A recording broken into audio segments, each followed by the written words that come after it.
Hello guys welcome back to my channel मु आपनकर प्रिय प्रभरंजन महांती आपण देखुचंती मोर ब्लॉग। तो प्रथमे समस्त जय जगन्नाथ।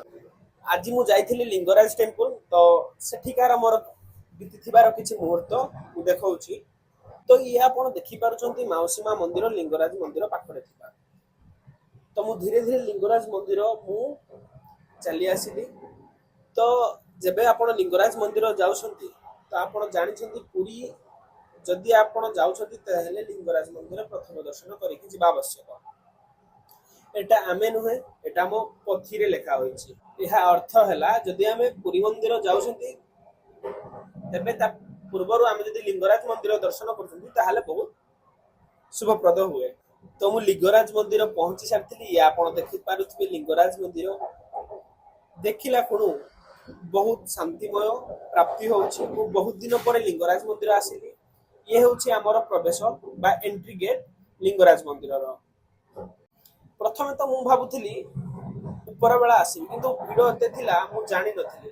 तो मु बेला रे ही आसीथिली। आज थिला सोमवार, भाबिली सोमवार रे प्रभु हर हर महादेव कर जदि दर्शन हो गला तो बहुत बहुत बहुत मो जीवन रे सार्थक लाभ हो।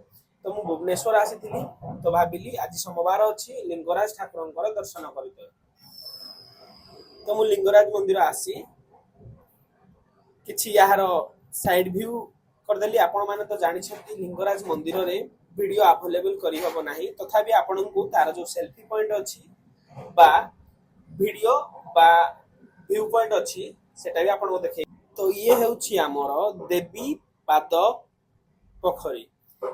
एठारे लिंगराज मंदिर रो सामना रे एई पोखरी आपण देखि परिबे। एवं एई पोखरी बहुत शांति। एठारे जे भी बसियो बहुत शांति लागुछि। तो सेठारु आसी आपण माने देखि पारुथिबे ये हेउछि व्यू पॉइंट। जति काहाकू लिंगराज मंदिर देखिबार अछि तो आपण देखि पारुथिबे ये हेउछि व्यू पॉइंट। व्यू पॉइंट रे आसी जायछि देखंतु बंधु माने एइठे बहुत छोट छोट मंदिर बहुत कीर्ति हिसाब रे बना जायछि। तार जो पत्थर रे भी तयारी होइछि से पत्थर रो कीर्ति मानकु मानियाकू पड़िबो।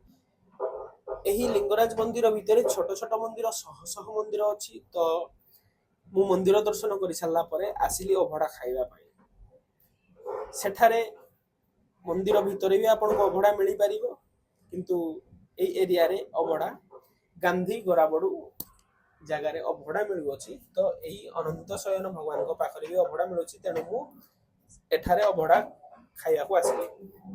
तो प्रथमे तो एठारे अभडा खाइबा को हेले आपनकु कदली पत्र रे एठारे अभडा दिया जाउछि। कदली पत्र किनिया को पड़ियो। गोटी को कदली पत्र 10 टंका। तो अभडा करिया पर यहाँ पे देखिली छोट छोट बिलेई छुआ देखो तो धोला बिलेई छुआ बहुत खुशी लागला देखि कि यहाँ ठारे समस्ते अभडा खाउछंती। मु अभडा मगेली मोर गोटे प्लेट।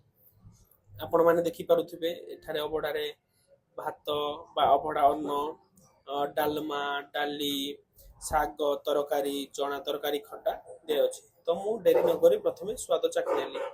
एठारे अभडार कोन स्वाद न थाए या बहुत बहुत बहुत भल भी लागि थाए। तो आजिर वीडियो मोर शेष हो जाउछि। जदि आपण माने सब्सक्राइब करनहंती please do subscribe and share and like. Thank you.